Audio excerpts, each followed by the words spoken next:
बच्चों, पिछली बार जो है हम लोगों ने आवेश और आवेश को गुणों के बारे में बात कर लिया था और किसी भी वस्तु को आवेशित कैसे करें इसके बारे में भी समझ लिया था।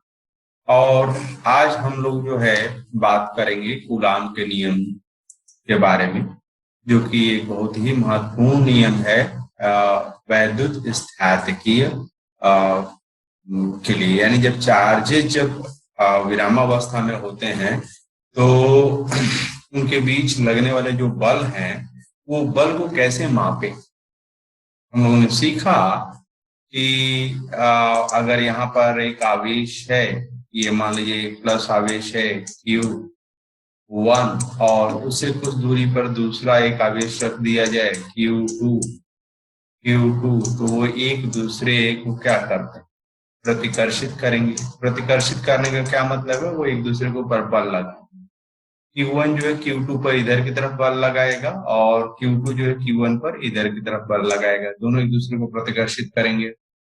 तो ठीक है, ये बात तो ठीक है इस कहना कि एक तरह के आवेश एक दूसरे को प्रतिकर्षित करते हैं और विपरीत तरह के आवेश एक दूसरे को आकर्षित करते हैं।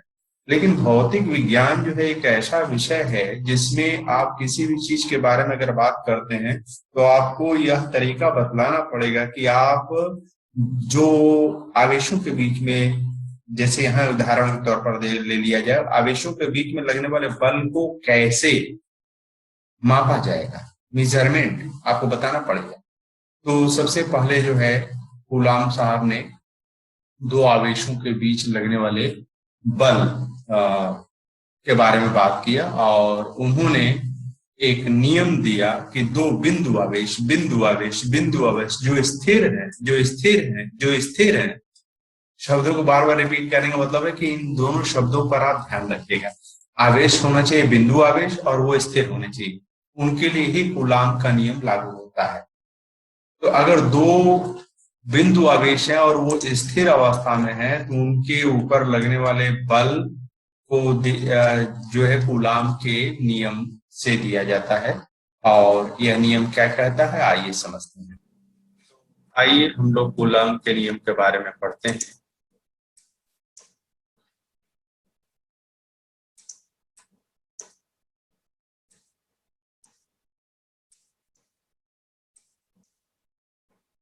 कूलाम का नियम क्या कहता है, अगर मान लीजिए हमारे पास यह एक बिंदु आवेश है और यह एक बिंदु आवेश है। क्षण भर के लिए अपनी सुविधा के लिए मैंने मान लिया कि यह प्लस Q1 है और यह प्लस Q2 है। प्लस Q2 के बराबर ये बल चार्ज है, ठीक, आवेश है। और इनके बीच की जो दूरी है वह R के बराबर है, मान लीजिए स्मॉल r के बराबर है, स्मॉल r के बराबर है।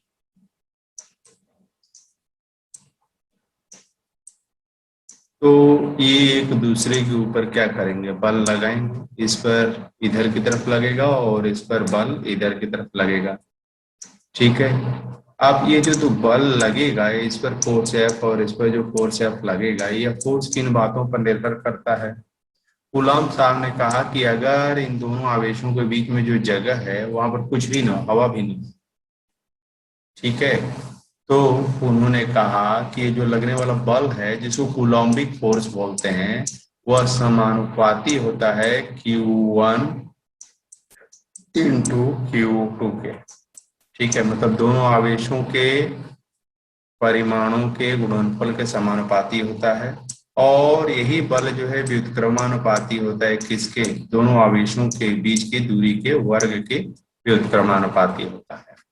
तो इन दोनों को अगर मिला दिया जाए तो F समानुपाती क्या हो जाएगा, Q1 into Q2 divided by R²। ध्यान रखिएगा कि हमने यहाँ एक बिंदु आवेश लिया है, ये बिंदु आवेश लिया है और इनके बीच में कोई मीडियम नहीं लिया है। ये दोनों बिंदु आवेश स्थिर अवस्था में है, रुकी हुई अवस्था में है, ये कंडीशंस हैं, ठीक है। तब कूलम का नियम कहता है कि जो लगने वाला बल है इनके ऊपर वह दोनों आवेशों के गुणनफल के समानुपाती होगा और उनके बीच की जो दूरी है, दोनों आवेशों के बीच की जो दूरी है उसके वर्ग के व्युत्क्रमानुपाती होगा। तो जब दोनों को कंबाइन किया गया तो ये इस तरीके से आया। तो आप जानते हैं कि दो चीजें अगर समानुपाती हैं तो उनका अनुपात क्या होता है, नियत होता है। तो हम कह सकते हैं एफ बाई क्या, Q1 into Q2 by are square बराबर एक नियतांक हो जाएगा। दो चीजें अगर समानुपाती होती हैं तो उनका अनुपात क्या होता है, एक नियत राशि होती है। जैसे एक रसगुल्ला जो है 5 रुपए का मिल रहा है, तो दो रसगुल्ला कितने रुपए का मिलेगा, 10 रुपए का मिलेगा। तीन रसगुल्ला कितने रुपए का मिलेगा, 15 रुपए का। चार रसगुल्ला कितने रुपए का मिलेगा, 20 रुपए का। तो अब देखिए रसगुल्लों की संख्या बढ़ रही है तो उनका दाम भी बढ़ता चला जा रहा है, तो हम कहेंगे दोनों समानुपाती हैं। अब इनका अनुपात निकालिए, 1/5, 2/10, 3/20, क्या ये आपस में बराबर है? बिल्कुल बराबर है, बिल्कुल बराबर है। तो जब दो चीजें समानुपाती होती हैं तो एक के बढ़ने पर दूसरा बढ़ता है, लेकिन उनका अनुपात में कोई परिवर्तन नहीं होता है। तो जो कूलम साहब ने कहा है कि F समानुपाती है Q1 into Q2 by R square, तो हम कह सकते हैं कि F/Q1 into Q2 by R square बराबर एक नियतांक। अब बच्चों इसको क्रॉस मल्टीप्लाई कर दो, इधर ऐसे मल्टीप्लाई कर दो, तो क्या हो जाएगा, F इज इक्वल टू क्या हो जाएगा, F will turn out to be K into Q1 into Q2 by R square के बराबर हो जाएगा। ठीक है, यही गणितीय रूप है कूलम के नियम का। कूलम के नियम का यही गणितीय रूप। अब जो है, जो यह समानुपातीय नियतांक के को हम बोलते हैं समानुपातीय नियतांक। तो अगर कि एक समानुपातीय नियतांक है तो इसका मान किन बातों पर निर्भर करता है, तो इसका मान दो बातों पर निर्भर करता है। एक तो है कि दोनों आवेशों के बीच में आपने क्या पदार्थ लिया है। ठीक है, अगर मान लीजिए कि दोनों आवेशों को अगर पानी में डुबो करके उनके बीच में जो है फोर्स के बारे में बात कर रहे हैं, या ऐसा भी हो सकता है कि दोनों आवेशों को मिट्टी के तेल में डुबो करके आप उनके बीच के फोर्स के बारे में बात कर रहे हैं, तो क्या पानी में जब डुबोया गया है और मिट्टी के तेल में डुबोया गया और हवा में रखा गया आवेशों को बिना दूरी बदले, तो क्या बल बराबर लगेगा? नहीं, यह नियतांक जो है बदल जाएगा। Q1 वही है, Q2 वही है, R वही है, लेकिन इस नियतांक का मान बदल जाएगा माध्यम के बदलने पर। मतलब दोनों आवेशों के बीच का जो क्षेत्र है उस क्षेत्र में अगर आवेश अगर उस क्षेत्र में अगर कोई मटेरियल रखा गया है तो अलग अलग मटेरियल के लिए के का मान क्या होता है, अलग अलग होता है। तो लगने वाला बल अलग अलग होगा, इस बात के बावजूद कि Q1 Q2 और R जो है सबका समान है। पहली बात। दूसरी बात यह है कि के का मान जो है निर्भर करता है इकाइयों के किस निकाय का आपने चयन किया है। अगर आप सीजीएस पद्धति का चयन करें, सीजीएस सेंटीमीटर ग्राम और सेकंड पद्धति का अगर आपने चयन किया है, तो यहाँ पर क्या होगा, और मान लीजिए कि इस स्पेस में जो है दोनों आवेशों के बीच में स्पेस में वैक्यूम हो, या मान लो मोटे मोटे हवा हो, तो उस समय के का मान 1 के बराबर हो जाता है।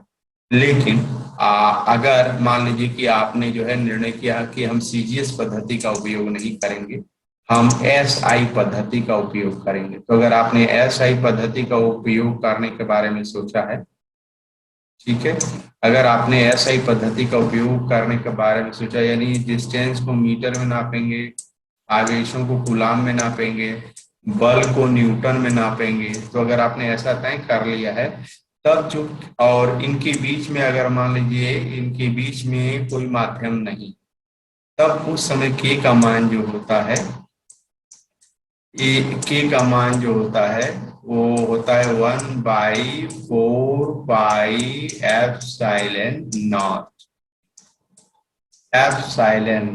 और इसका मान जो होता है वो 9 × 10⁹ है, 9 × 10⁹ न्यूटन मीटर स्क्वायर पर कूलाम स्क्वायर के बराबर होता है इसका मान।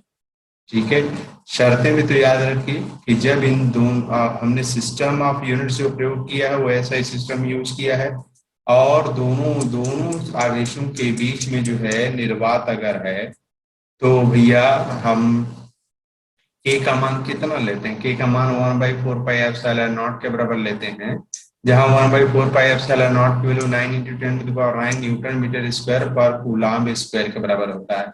लेकिन सर इसमें जो है 4π तो समझ में आ रहा है कि ε0 क्या है। अंग्रेजी में इसको बोलते हैं परमिटिविटी ऑफ फ्री स्पेस, और शायद हिंदी में इसको बोलते हैं निर्वात की पारगमनशीलता। ठीक है, तो आप कहेंगे सर के का मान आप ऐसे क्यों ले रहे हैं, के को के ही रहने दीजिए, आप इतना मान जहां आएगा ऐसे सिस्टम में आपको 9 × 10⁻⁹ यूज कर लीजिएगा। हाँ, हम के भी कुछ जगहों पर प्रयोग करेंगे, लेकिन ज्यादातर अवसरों पर के न लिख करके, यहाँ पर के न लिख करके 1/4πε0 लिखा जाता है। क्यों? क्योंकि आगे जब हम अगले चैप्टर्स में जब पढ़ेंगे magnetic effect of electric current, तो वहां पर इस तरह के नियतांक को लेने से हमको फायदा होगा। मैग्नेट और चार्ज के गुणों को अध्ययन करने में हमें सिमेट्री दिखाई देगी, सममितता दिखाई देगी इस तरह के नियतांक को लेने में। इसलिए अपनी सुविधा को बढ़ाने के लिए के का मान 1/4πε0 लिया गया है। अब जो है अगर के का मान रख ऐसा सिस्टम यूज किया है और दोनों आवेशों के बीच में निर्वात अगर है, तो भैया F इक्वल क्या हो जाएगा, 1/4πε0 into Q1 into Q2 by R² के बराबर होगा। और यही कूलाम का नियम है जो बताता है दो स्थिर बिंदु आवेशों के बीच में, जो कि एक दूसरे से कुछ दूरी पर रखे गए हैं, कितना बल लगेगा। ठीक है, ओके, वेरी गुड।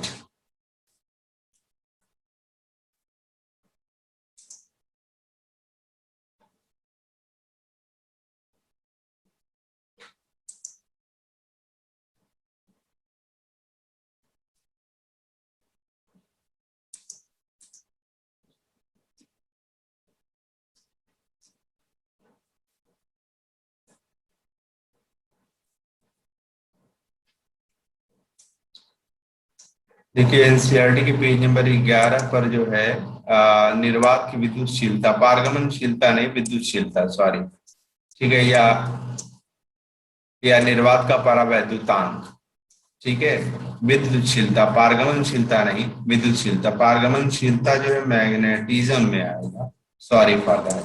ओके, विद्युतशीलता, निर्वात की विद्युतशीलता है ना, निर्वात की विद्युतशीलता ε0 का मान जो आता है, ε0 का जो मान आता है, अभी यहाँ पर निर्वात की विद्युतशीलता, पारगमनशीलता मैंने गलती से बोल दिया था पीछे, ε0 को निर्वात की विद्युतशीलता बोलते हैं। उसका मान 8.854 × 10⁻12 कूलाम स्क्वायर प्रति न्यूटन प्रति मीटर स्क्वायर के बराबर होता है। ओके,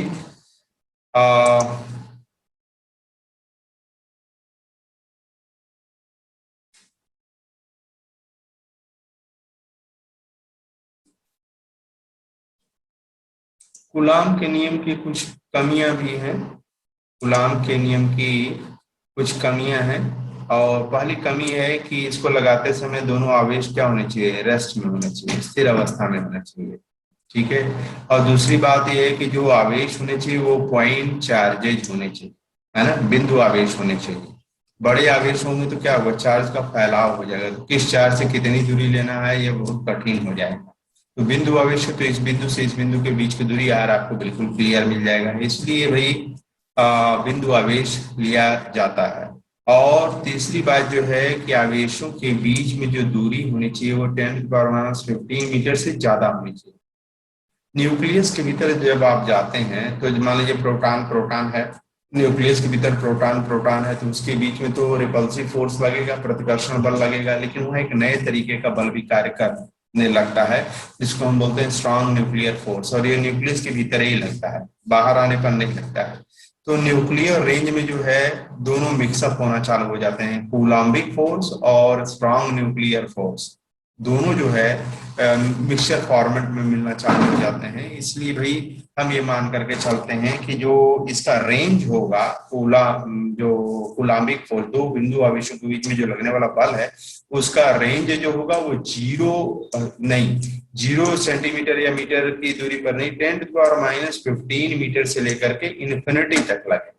मतलब दो चार्जेज के बीच में दूरी कम से कम क्या होगा, 10⁻⁻15 मीटर के लमसम होना चाहिए, और अधिकतम कुछ भी हो सकता है, अधिकतम इन्फिनिटी तक जाएगा तो वहां तक जो है कूलम का नियम लागू होता है। लोअर साइड में लिमिट है, अपर साइड में लिमिट नहीं है। अपर साइड में इन्फिनिट तक भी जाएगा तब भी बल लगता रहेगा। ओके। और थियोरेटिकली प्रैक्टिकली क्या होगा, कुछ दूरी पर जाएगा तो बल लगना क्या हो जाएगा, बंद हो जाएगा। अब कूलम साहब के जो नियम है उसको वेक्टर स्वरूप भी दिया जा सकता है। वेक्टर स्वरूप देने के लिए हम जो है इस तरह का चित्र बना लेते हैं। ठीक है, आप लोग एनसीईआरटी में भी देख लीजिएगा, एनसीईआरटी में भी जो कूलम के नियम का वेक्टर स्वरूप दिया गया है। अब जैसे यह आवेश प्लस Q1 है और यह आवेश प्लस Q2 के बराबर है भैया। ठीक है, and they are separated by a distance of small R, उनके बीच में जो डिस्टेंस है स्मॉल आर के बराबर है। हम मान ले रहे हैं कि इनके बीच का जो स्पेस है वो वैक्यूम है, हवा भी नहीं है वहां पर, मान लेते हैं अपनी सुविधा के लिए। ठीक है, तो यह चार्ज 1 है और यह चार्ज 2 है। तो इस दिशा का नाम हमने रखा है R12 कैप। कैप आप जानते हैं इकाई सदिश को बोलते हैं। इकाई सदिश दिशा को देता है, ठीक है, दिशा को बतलाता है। जैसे अगर एक एफ वेक्टर है, मान लीजिए एफ वेक्टर है और वह है भैया 10 न्यूटन फोर्स पूरब की तरफ, 10 Newton force in the east, in the east, in the east. ठीक है, और F क्या हो जाएगा, बस 10 न्यूटन फोर्स हो जाएगा, 10 न्यूटन फोर्स हो जाएगा। तो इस वेक्टर में उसके परिमाण से अगर डिवाइड कर दिया जाए तो क्या हो जाएगा, 10 कट जाएगा, 10 से n कट जाएगा, n से फोर्स कट जाएगा, फोर्स से क्या बचेगा, यहाँ 1 बचेगा और इन द ईस्ट बचेगा। तो किसी भी वेक्टर में उसके परिमाण से अगर भाग दे देंगे तो हमको एक ऐसा वेक्टर मिलता है जिसका परिमाण तो 1 है और वह केवल दिशा देता है, उस वेक्टर की दिशा को देता है, in the east, in the east. ठीक है, तो 1 इंटू इन द ईस्ट मतलब इन द ईस्ट, आप 1 को हटा सकते हैं यहाँ से, इन द ईस्ट। ओके, तो यहाँ पर देखो बेटा, एफ वेक्टर में जब उसके परिमाण एफ से भाग दे दिया गया तो यह जो है direction of the F vector मिला, इसका परिमाण जो है 1 के बराबर है और इसको बोलते हैं F cap vector. F cap vector क्या है बच्चों, F cap vector F vector की दिशा। ठीक है, और एफ कैप वेक्टर को बोलते हैं इकाई सदिश एफ वेक्टर की दिशा। ठीक है, तो अगर इधर मल्टीप्लाई कर दें तो एफ वेक्टर को हम क्या लिख सकते हैं, F vector can be written as what, can be written as F into F cap. हाँ ठीक है, एफ कैप, एफ क्या है, परिमाण किसका, एफ वेक्टर का। एफ कैप क्या है, दिशा है किसका, एफ वेक्टर का। तो इकाई सदिश की मदद से हम क्या कर सकते हैं, एक वेक्टर को, कोई जरूरी नहीं कि वो फोर्स हो, एक वेक्टर को उसके परिमाण और उसके दिशा के गुणनफल के रूप में लिख सकते हैं। ठीक है, ये एक महत्वपूर्ण बात थी। अब देखिए यहाँ पर इस दिशा में जो इकाई सदिश हमने लिया है वो R12 कैप लिया है, और इस दिशा में बेटा हमने जो इकाई सदिश लिया है R21 कैप लिया है। देखिए चार्ज 1 से चार्ज 12 की दिशा का नाम है R12 कैप, और चार्ज 2 से चार्ज 1 की दिशा का नाम है R21 कैप। ओके, ठीक है, तो देखिए F12 मतलब force on charge 1 because of charge 2, दूसरे वाले चार्ज के कारण पहले वाले चार्ज पर जो लगने वाला फोर्स है F12 उसकी दिशा इधर है और वह R21 कैप की दिशा में है। और F21 जो वेक्टर है, force on the charge number 2 because of the charge number 1, है ना, वह F21 है और इसकी दिशा बच्चों क्या है, R12 कैप की दिशा है। ठीक है। ओके, तो क्या किया जाएगा, किसी भी फोर्स F21 अगर निकालना हो, F21 निकालना है तो उसका परिमाण क्या होगा, 1/4 pi epsilon naught Q1 into Q2/r² हो जाएगा। और F21 बच्चों किस दिशा में है, R12 कैप की दिशा में, तो इंटू R12 कैप लिख दिया। यहां से यहां तक तो ये परिमाण बता रहा है और यह दिशा बता रहा है। ठीक है, ओके। अब जो है उसी तरह F12 क्या दे देगा, F12 जो है परिमाण गुणे दिशा, या R21 कैप की दिशा में है। ठीक है, लेकिन मजेदार बात क्या है, मजेदार बात ये है कि यह जो इकाई इकाई सदिश है, यह सदिश और यह सदिश, यह एक दूसरे के विपरीत दिशा में, यानी R12 कैप वेक्टर जो है माइनस R21 कैप के बराबर लिखा जा सकता है, क्योंकि दोनों की दिशाएं विपरीत हैं। परिमाण तो दोनों का एक ही है, लेकिन दिशाएं विपरीत होने के कारण हम ऐसे लिख सकते हैं। ठीक है, कि यह जो है इसका निगेटिव है, या यह जो है इसका निगेटिव के बराबर है, क्योंकि दिशाएं विपरीत हैं। अतः हम क्या लिख सकते हैं भैया, हम बड़े आराम से लिख सकते हैं। देखिए, आप यहाँ पर जो है R21 कैप और बराबर माइनस R12 कैप है, तो F21 और F12 का परिमाण बराबर है, लेकिन दिशाएं क्या होंगी, विपरीत होंगी। ठीक है, इसका मतलब क्या है, कूलम्बियन जो नियम जो है, कूलम का जो नियम है, वो न्यूटन के थर्ड लॉ ऑफ मोशन का पालन करता है। दोनों बल एक दूसरे पर लगेंगे, बराबर और विपरीत लगेंगे। ठीक है, तो वेक्टर फॉर्मेट से हमको ये पता चलता है कि दोनों बल दोनों आवेशों के ऊपर जो लगेंगे, बिंदु आवेशों के बीच में लगेंगे, वह एक दूसरे की विपरीत दिशा में लगेंगे। पहली बात तो ये मिल गई। दूसरी बात क्या मिल गई भैया, कि यह जो बल लगेंगे, ये जो बल लगेंगे, दोनों दोनों एक दूसरे के ऊपर जो बल लगाएंगे, वो उस लाइन के अनुदिश होगा जो उनकी उनकी उनके सेंटर टू सेंटर को ज्वाइन कर रहे हैं। मतलब यह चार्जेस को अगर इस लाइन से ज्वाइन किए हैं, इस पर लगने वाला फोर्स इधर होगा, इस पर लगने वाला फोर्स इधर होगा। ये निगेटिव है और ये पॉजिटिव है, तो अंदर की तरफ। और अगर बेटा यह एक पॉजिटिव है और दूसरा भी पॉजिटिव है, तो बाहर की तरफ। तो देखो, इनको केंद्र से केंद्र की तरफ ज्वाइन करने वाला जो लाइन है, उसी के अनुदिश एक इधर और एक इधर के बराबर लग रहा है। ठीक है, क्लियर है? Okay, I hope and trust that you all are getting. Okay, तो अब भैया यह जो है F12 वेक्टर बराबर 1/4 pi epsilon naught Q1 into Q2/R² R21 cap, और जो है F21 vector is equal to 1/4 pi epsilon naught Q1 into Q2/R² R12 cap.